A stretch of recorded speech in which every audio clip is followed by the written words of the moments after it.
Hello everyone, थोड़ा strategy change किया है। ये कृष्णदेव राय, हम विजयनगर एम्पायर कर रहे थे, विजयनगर एम्पायर, और ये हमने कवर किया है किरण से। तो किरण से पब्लिकेशन से विजयनगर एम्पायर किया है, और सिर्फ कृष्णदेव राय से पहले तक का किया है। अप टू कृष्णदेव राय हमने कर लिया है। कृष्णदेव राय किरण से स्टार्ट करना है, तो इसका एक्सटेंशन है। और ये आर कंपटीशन टाइम भी लगभग वैसी ही किताब है, थोड़ी बेटर लिखी हुई है। और ये आर कंपटीशन टाइम ये भी अच्छी है, वो भी बहुत अच्छी किताब है। इसमें थोड़ा सा पीडीएफ इसका अच्छा है, इसमें भी थोड़ा स्ट्रेटजी और इंग्लिश टर्म यूज़ कर लिया है, तो पढ़ने में थोड़ी आसानी है। जैसे कोई नाम है, अंग्रेज़ी नाम इंग्लिश यूज़ कर लिया उसके आगे, और कुछ चीज़ें स्ट्रेटजी थोड़ा सा इसमें प्रेजेंटेशन इसका अच्छा है। तो यहाँ से आर कंपटीशन टाइम से कृष्णदेव, तो Vijayanagara empire are competition time जो है वो स्टार्ट करेंगे। आर कंपटीशन टाइम से विजयनगर एम्पायर, तो यहाँ से कृष्णदेव राय स्टार्ट करते हैं।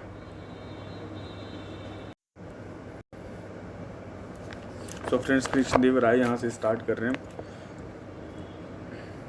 कृष्णदेव राय विजयनगर के सबसे महान शासक थे। वो विषम परिस्थितियों में शासक बने थे, और राज अभिषेक कृष्ण जन्माष्टमी को हुआ था इनका।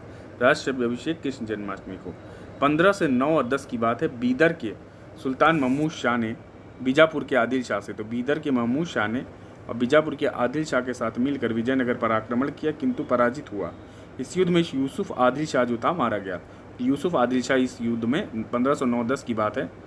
कब की बात है ये देख लीजिए, 1509-10 की बात है, जिसमें यूसुफ आदिल शाह मारा गया था। इन्होंने मिल करके विजयनगर पर क्या किया था, आक्रमण किया था। 12 में 2 साल बाद बीजापुर को परास्त कर, किसने, इन्होंने, क्या नाम है, कृष्णदेव राय जी ने बीजापुर को परास्त कर संपूर्ण रायचूर दोप जीत लिया, और रायचूर को विजयनगर साम्राज्य में मिलाया। और 1520 में इन्होंने बीजापुर के सुल्तान इस्माइल आदिल शाह को रायचूर में फिर से परास्त किया।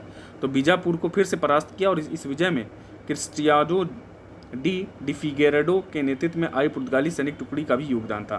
तो इसमें किसका योगदान था, क्रिस्टियो डी फिगेरेडो। तो क्रिस्टियो डी फिगेरेडो के नेतृत्व में जो पुर्तगाली सेनाएं थी उसका भी योगदान था। और इसने रायचूर दो पे विजयनगर साम्राज्य ने फिर से हराया यहाँ पे किसको, बीजापुर के सुल्तान इस्माइल आदिल शाह को। अब देखिए, यहाँ से इस्माइल आदिल शाह को रायचूर दो में परास्त किया था। विद्रोहियों का दमन कर 1513 की बात है, ये तो 12 वाला इवेंट था। उड़ीसा के गजपति शासक प्रताप रुद्रदेव से उदयगिरी, तेलंगाना, वरंगल, राजमुंद्री, कोंडमपिली व कोंडाविदुर जीतकर अपने राज्य क्षेत्र को पुनः प्राप्त किया। तो क्या हुआ, उड़ीसा के गजपति शासक प्रताप रुद्रदेव से क्या किया इन्होंने, जो गजपति रूलर थे प्रताप रुद्रदेव, इनसे उदयगिरी लिया, तेलंगाना लिया, वेरंगल लिया, राजमुंद्री, कोंडाविदु जीत कर अपने राज क्षेत्र को पुनः प्राप्त किया। प्रताप रुद्रदेव ने अपनी पुत्री का भी विवाह कृष्णदेव राय से कर दिया था। ये 1513 का इवेंट था, और ये उड़ीसा का गजपति रूलर था। इनको हराए कृष्णदेव राय, उनकी बेटी से शादी भी कर ली है। ठीक, प्रताप रुद्रदेव पर विजय के उपलक्ष्य में कृष्णदेव राय ने विजय भवन का निर्माण करवाया। तो विजय भवन का निर्माण करवाया कब, जब गजपति रूलर थे इनको हरा करके, उड़ीसा के गजपति रूलर पे कब्जा पाकर पे कृष्णदेव राय जी ने विजय भवन का भी निर्माण करवाया।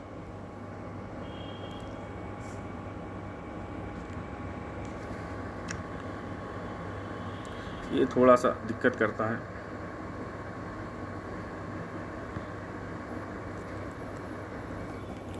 कृष्णदेव राय ने गुलबर्गा व बीदर पर आक्रमण कर ब्राह्मणी सुल्तान महमूद शाह को कारागार से मुक्त कर बीदर की राजगद्दी पर बैठाया। तो महमूद शाह को कृष्णदेव राय ने गुलबर्गा व बीदर पर आक्रमण कर, जो बम्मी सुल्तान थे, तो वो गुलबर्गा और बीदर पर आक्रमण किया। कहाँ पे, गुलबर्गा और बीदर पर आक्रमण किया, और बमनी सुल्तान जो महमूद शाह थे उनको कारागार से मुक्त कराकर बीदर की राजगद्दी पर बैठाई। इस उपलब्धि की स्मृति में कृष्णदेव राय ने यमन राज स्थान पानाचार्य का विरुद्ध धारण किया। तो इन्होंने क्या धारण किया, विरुद्ध, यमन राज कहा अपने आप को स्थान पनाचार्य, तो यमन राज स्थापनाचार्य, यमन राज, सॉरी गलत पढ़ लिया मैंने, यमन राज स्थापनाचार्य का विरुद्ध धारण किया इन्होंने। विरुद्ध है ये, विरुद्ध नहीं है, विरुद्ध धारण किया। कब धारण किया, गुलबर्गा और बिदर पर आक्रमण करके, जब महमूद शाह को का बमनी सुल्तान एक महमूद शाह थे, इनको बैठाया गद्दी पे, कारागार से मुक्त करके। कृष्णदेव ने गोलकोंडा के संस्थापक कुली कुतुब शाह को भी पराजित किया, और कृष्णदेव राय ने पुर्तगालियों से अच्छे संबंध थे, तो इसके पुर्तगालियों से इनके बहुत अच्छे संबंध थे। अब उनसे सबसे पहले संधि की, क्योंकि वे घोड़ों की आपूर्ति करते थे। घोड़ों की आपूर्ति करते थे कौन, पुर्तगाली। तथा विजयनगर की भांति पुर्तगालियों की भी बमनी साम्राज्य से शत्रुता थी। किसकी बमनी साम्राज्य से शत्रुता थी? पुर्तगालियों की भी। पुर्तगाली गवर्नर अल बकर 1510 में फादर लुई के नेतृत्व में जब व्यापारिक व दूत मिशन विजयनगर भेजा तो कृष्णदेव राय ने इस पुर्तगाली मिशन को भटकल में किला बनाने की आज्ञा दे दी थी। तो भटकल में किला बनाने की कृष्णदेव राय ने इन लोगों को आज्ञा दी थी 1510 में जब ये आए। कृष्णदेव राय ने तेलुगु के प्रसिद्ध ग्रंथ अमुक्तमल्यदा, मोतियों की माल्या, अमूल मक्तयदा, देखिए इंग्लिश में आएगा ऐसे कंफ्यूज ना हो जाएगा, अमूल मक्तयदा कुछ करके ऐसे देखिए, अमुक्तमल्यदा, अमुक्तमल्यदा इंग्लिश में से अमुक्तमल्यदा, मोतियों की माला की रचना की है। किसकी? तेलुगु से प्रसिद्ध ग्रंथ। तो तेलुगु में प्रसिद्ध ग्रंथ कृष्णदेव राय की है, वो है अमुक्तमल्यदा। इसमें कृष्णदेव राय ने राजनीतिक विचारों एवं प्रशासनिक नीतियों का विवेचन किया है। राजनीतिक विचार और प्रशासनिक नीतियाँ इस ग्रंथ में विष्णु के अवतार, रंगनायक एवं अलवार महिला संत अंडाल का विवाह का वर्णन। तो इस ग्रंथ में विष्णु के अवतार, रंगनायक और अलवर महिला संत अंडाल का विवरण है। तो अलवर महिला संत जो थी अंडाल, इनका भी विवाह का वर्णन है। अमुक्तमल्यदा ग्रंथ को विष्णु चितीय एवं विश्ववितीय भी कहा गया है। तो विष्णु चितीय और विश्ववितीय। तो अमुक्तमल्यदा को क्या क्या कहा गया है? देखिए, विष्णु चितीय और विश्ववितीय, ठीक है, विश्ववितीय और विष्णु चितीय। अमुक्तमल्यदा के अनुसार राजा के तालाबों एवं सिंचाई के अन्य साधनों एवं अन्य कल्याणकारी द्वारा प्रजा को संतुष्ट रखना चाहिए और राजा को कभी भी धर्म को अवहेलना नहीं करनी चाहिए। तो धर्म की अवहेलना कभी भी राजा को नहीं करना चाहिए, सब इसमें लिखा हुआ है। अगला, महान विद्वान व विद्या प्रेमी होने के कारण कृष्णदेव राय को अभिनव भोज भी कहा जाता है। तो अभिनव भोज किसे कहा जाता है? कृष्णदेव राय जी को। इसे आंध्र भोज एवं आंध्र पितामह भी कहा गया है। तो आंध्र भोज, आंध्र पितामह या अभिनव भोज कहा गया है कृष्णदेव राय जी को। कृष्णदेव राय जी ने संस्कृत में जो लिखा है पुस्तकें, देखो देखो उषा परिणय, एक लिखा उषा परिणय, जाम्बवती कल्याणम तथा मदालसा चरित्र। तो मदालसा चरित्र तो पुस्तक हैं। कृष्णदेव राय जी की जो पुस्तकें हैं वो हैं जाम्बवती कल्याणम, उषा परिणय तथा मदालसा चरित्र नामक पुस्तक की भी रचना की है। उषा परिणय किताब है इनकी। उषा एवं अनिरुद्ध का विवाह है, ठीक है। उषा के नाम से ही आ गया, तो उषा अनिरुद्ध का विवाह कृष्णदेव राय। उसके दरबार में तेलुगु में 8 महान विद्वान एक कवि रहते थे जिन्हें अष्टदिग्गज कहा जाता था। तो अष्टदिग्गज कौन थे? विद्वान और कवि थे। कृष्णदेव राय के पीरियड में जो विद्वान और कवि जो थे उनको कहा जाता था अष्टदिग्गज। तो ये विद्वान होते थे और कवि होते थे कृष्णदेव राय के पीरियड में, और इसका समय तेलुगु साहित्य का शास्त्रीय युग माना जाता है। अष्टदिग्गज कवियों में अल्लासानी पेडन्ना सर्वप्रमुख था। इसने मनुकरिता की रचना की। तो अल्लासानी पेडन्ना बहुत इंपॉर्टेंट है, एग्जाम में आ सकता है। मनुकरिता की रचना की, मनुकारिता। और पेडन्ना को आंध्र कविता एवं तेलुगु कविता का पितामह कहा जाता है। तो तेलुगु और आंध्र कविता का पितामह कौन है? पेडन्ना। तो आंध्र कविता एवं तेलुगु कविता की पितामह कौन है? पेडन्ना। तो यहाँ पे देखिए पेडन्ना क्या है? आंध्र कविता के और तेलुगु कविता के क्या हैं? ये पितामह हैं, और इनकी रचना है मनुकारिता, ठीक है। अष्टदिग्गज के अन्य कवियों में नंदी तिम्म।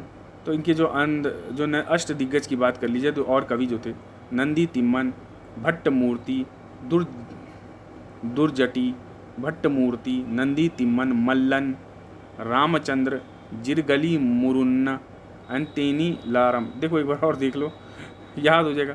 अष्टदिग्गज कौन कौन से? नंदी तिम्मन, भट्टमूर्ति, दुर्जटी, मल्लन, रामचंद्र, जिरगली मुरन्न और तेनालीराम, ये सब थे। कृष्णदेव राय ने विजयनगर के निकट अपनी माँ नागला देवी, इनकी माता जी का नाम था नागला देवी, की स्मृति में नागलपुर नामक नगर की स्थापना की। तो माँ के सम्मान में इन्होंने नागलपुर नामक जगह की स्थापना की। नागला देवी माँ थी, और ये पत्नी की याद में हासपेट नगर की स्थापना की। तो पत्नी की याद में हासपेट इन्होंने हासपेट नगर की स्थापना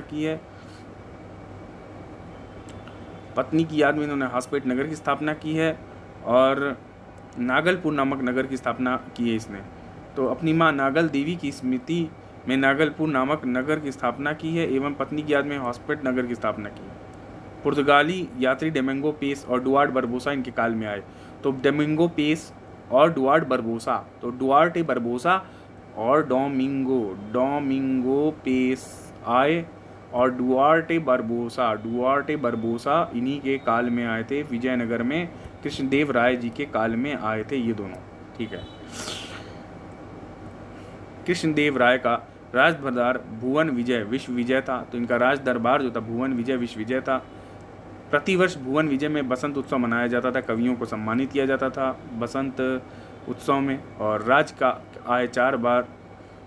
की आय 4 बराबर भागों में बांटी जाती चाहिए। ये कृष्णदेव राय कहते थे कि जो राज की आय वो 4 बराबर भागों में बांटी जानी चाहिए।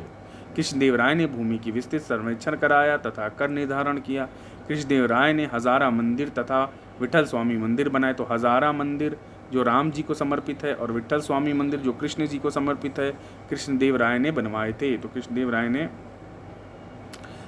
राय जी ने एक हजारा मंदिर बनवाया, ठीक है, जो राम जी को समर्पित था, और विठल स्वामी मंदिर बनवाया जो कि कृष्ण जी को समर्पित था। हजारा मंदिर राज परिवार की स्त्रियों द्वारा पूजा के लिए बनाया गया था। तो जो राम जी की समर्पित था वो स्त्रियां ज़्यादा यहाँ पूजा पाठ करती थी। कौन? स्त्रियां। विठल स्वामी मंदिर से यहाँ 56 तक्षित स्तंभ संगीतमय स्वर निकले। तो विठल स्वामी मंदिर से क्या निकले? 56 तक्षित स्तंभ संगीतमय स्वर।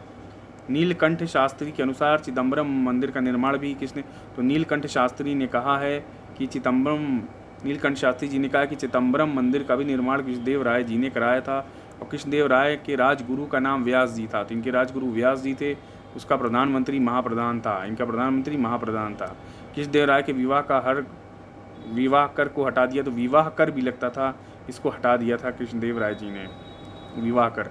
कृष्णदेव राय की 2 रानियां तिरुमला देवी और चिंता देवी। 2 रानियां थी, तिरुमला देवी और चिंता देवी कृष्णदेव राय जी की। तिरुमला देवी, चिंता देवी। बाबर ने अपनी आत्मकथा में कृष्णदेव राय को भारत का सबसे शक्तिशाली शासक बताया। बाबर ने अपनी आत्मकथा में सबसे शासक रूलर बताया है किसने? कृष्णदेव राय जी को। फिर कृष्णदेव राय वैष्णव धर्म में आस्था, ये देखिए बहुत इंपॉर्टेंट बात है। शैव धर्म नहीं था, वैष्णव धर्म में आस्था रखते थे, वन धर्मों के प्रति उदार थे। और कृष्णदेव राय ने मुस्लिम अफसर को भी नियुक्त किया था, मुस्लिम अफसर भी इनके काम करते थे। फिर अच्युत देव राय 1529 से 42। कृष्णदेव राय ने अपनी मृत्यु से पहले ही अच्युत देव राय को अपना उत्तराधिकारी नियुक्त किया। इसका राज अभिषेक तिरुपति मंदिर में हुआ। तो अच्युत देव राय जो 1529 से लेकर के 1542 तक रहा है,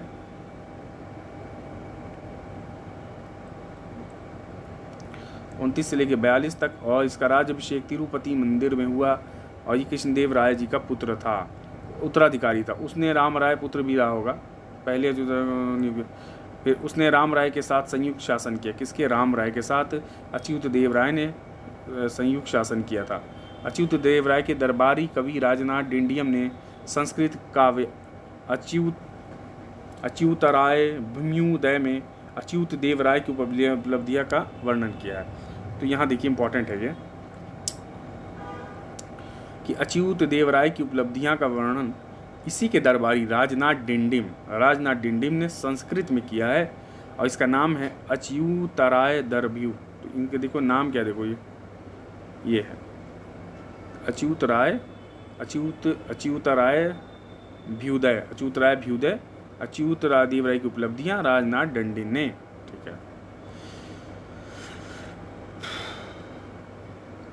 तिरुवलाम्बा देवी ने वरदम्बिका परिणय में अच्युत देव राय एवं उसकी रानी वरदम्बिका के विवाह का वर्णन किया है। तो अच्युत देव राय उसकी बीवी वरदम्बिका परिणय में अच्युत देव राय की और तिरुवलाम्बा देवी का विवाह वरदम्बिका के विवाह में का वर्णन है। ठीक। उसके शासन काल में वास्तविक शक्ति तिरुमल नामक 2 भाइयों के हाथ में थी जो अच्युत के साले थे। तो इसके शासन का जो वास्तविक शक्ति वो तिरुमल नामक 2 भाइयों के हाथ में थी जो अच्युत के साले थे। अच्युत देव राय ने महामंडलेश्वर नामक नए अधिकारी की नियुक्त की। तो महामंडलेश्वर नामक एक नया अधिकारी जो नियुक्त किया गया था, ये वो इंपॉर्टेंट, देखो जहाँ हाईलाइटेड है तो क्वेश्चन आया हुआ है। महामंडलेश्वर अच्युत देव राय ने महामंडलेश्वर नामक एक नए अधिकारी की नियुक्ति की है। किसने? महामंडलेश्वर की अच्युत देव राय ने की थी। पुर्तगाली यात्रा एवं घोड़ों के व्यापारी न्यूनीज ने इनके शासनकाल में यात्रा की। तो न्यूनीज इनके शासनकाल में आए थे। सदाशिव राय की बात किया जाए, सदाशिव तुलुवा वंश का अंतिम शासक था। ठीक है, 42 से 70 तक। या कठपुतली शासक था सदाशिव। ये तुलुवा वंश का अंतिम शासक था। शासन की वास्तविक शक्ति अराविडु वंश के मंत्री रामराय के हाथों में थी। तो अराविडु वंश के मंत्री थे रामराय, इनके हाथों में चली गई थी। और रामराय ने सेना में मुसलमानों की भर्ती की एवं पुर्तगालियों के साथ कभी मैत्री एवं कभी संघर्ष किया। तो पुर्तगालियों के साथ कभी ये मैत्री वो रखे और कभी संघर्ष किया, और मुसलमानों की इन्होंने भर्ती की थी। राम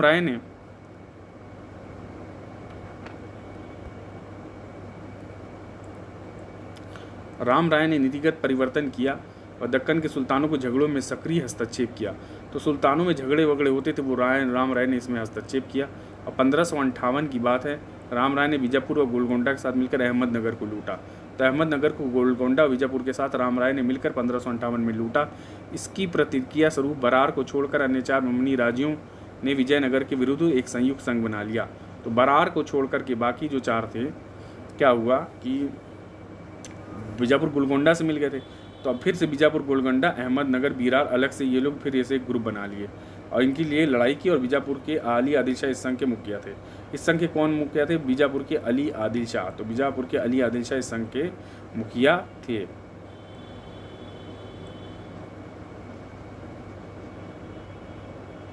इस संघ का मुखिया कौन था? अली आदिल शाह। बीजापुर के अली आदिल शाह इस संघ के मुखिया थे।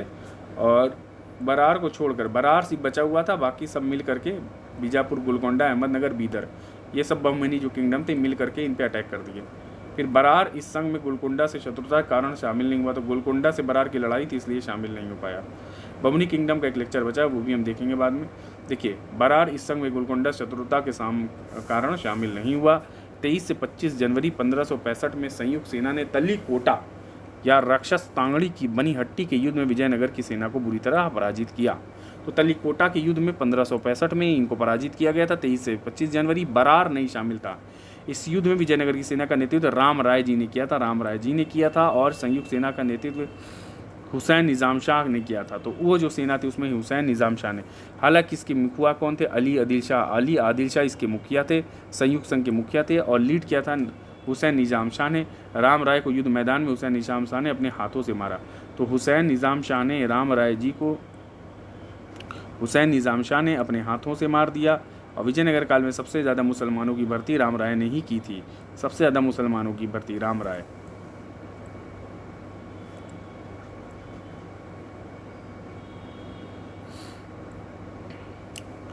तालीकोट के युद्ध को कृष्ण का युद्ध भी कहा जाता है। कृष्ण का युद्ध, तालीकोट का युद्ध जो है वो कृष्ण का युद्ध है। और इतिहासकार एन वेंकटरमण ने इस युद्ध को विजयनगर के इतिहास का वाटरलू कहा है। तो विजयनगर के इतिहास का वाटरलू क्या है? ये तलीकोटा। युद्ध के दौरान राम राय के 2 मुस्लिम सेनापति गिलानी बंधु विरोधी सेना में सम्मिलित हो गए। तो 2 मुस्लिम सेनापति थी गिलानी बंधु, इस जाके अपोजिट पार्टी मिल गए। तलीकोटा के युद्ध के साथ ही दक्षिण में हिंदू राज्य का वैभव समाप्त हो गया। तो तलीकोटा के बाद ही हिंदू राज्य के वैभव का विजयनगर समाप्त हो गया। रॉबर्ट सेवेल ने 1845 से 1925 में अपनी पुस्तक अ फॉरगॉटन एम्पायर विजयनगर का इतिहास एवं तलीकोटा युद्ध का वर्णन लिखते हुए कहा कि संसार के इतिहास में कभी भी इतने वैभवशाली नगर का इस प्रकार सहसा सर्वनाश नहीं किया गया जैसा कि विजयनगर का। तो फॉरगॉटन एम्पायर किताब लिखी थी 1845 से 1925 तक। ये रॉबर्ट सेवेल ने लिखा था। फॉरगॉटन एम्पायर में विजयनगर के बारे में रॉबर्ट सेवेल ने प्रत्यक्षदर्शियों द्वारा किए गए वर्णन के रिकॉर्ड के आधार पर अपनी किताब ये लिखी है। देखिए 1565 में, ये देखो बैटल बहुत इंपॉर्टेंट है। कौन सा युद्ध था? तलीकोटा का बैटल 1565। इसमें पूरा जो है ख़त्म हो गया, पूरा इनका वर्चस्व जो था 1505। ये देखिए बैटल ऑफ तलीकोटा, ये बहुत इंपॉर्टेंट है। 23 से 1565 में संयुक्त सेना तलीकोटा के 1565 में तलीकोटा के युद्ध में। और इसका देखो हुसैन निज़ाम शाह इसको लीड किया था उसको, और राम राय जो था यहाँ लीड किया था, पर चीफ जो था अली आदिल शाह था। इस संघ का मुखिया अली आदिल शाह था। ठीक है, हो गया, सेवा समाप्त। आइए देखते हैं अगला पेज। ये जो देख रहे थे अराविडु वंश, तो 19 सेकंड है। विजयनगर प्रशासन, तो अराविडु वंश देख लेते हैं, फिर विजयनगर प्रशासन थोड़ा सा है।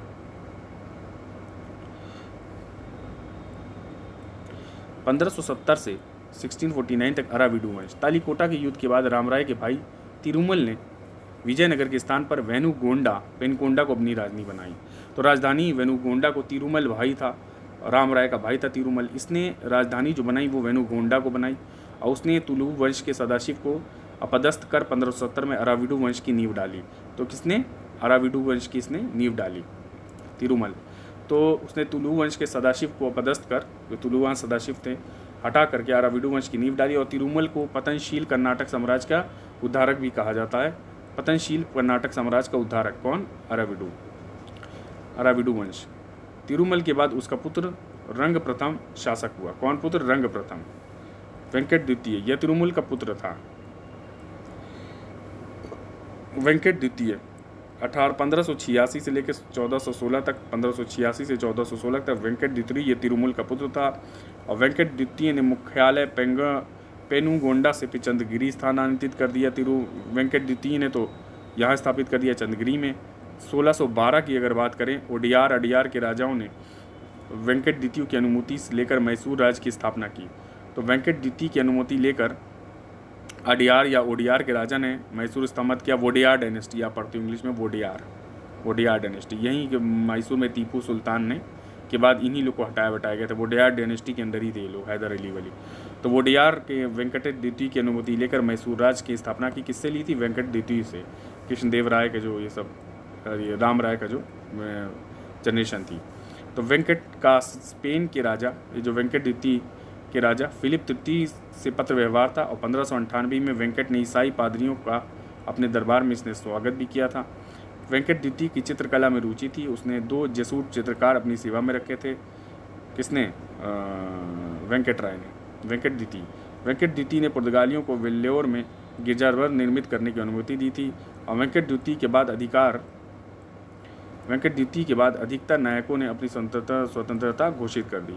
श्रीरंग तृतीय विजयनगर का अंतिम शासक था। तो विजयनगर का अंतिम शासक अगर कभी पूछ लिया जाए तो विजयनगर का अंतिम शासक कौन था?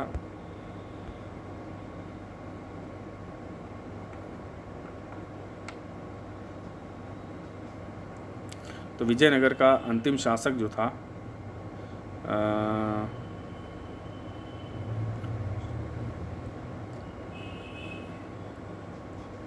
श्रीरंग जो था तृतीय, ये विजयनगर का अंतिम शासक था, श्रीरंग।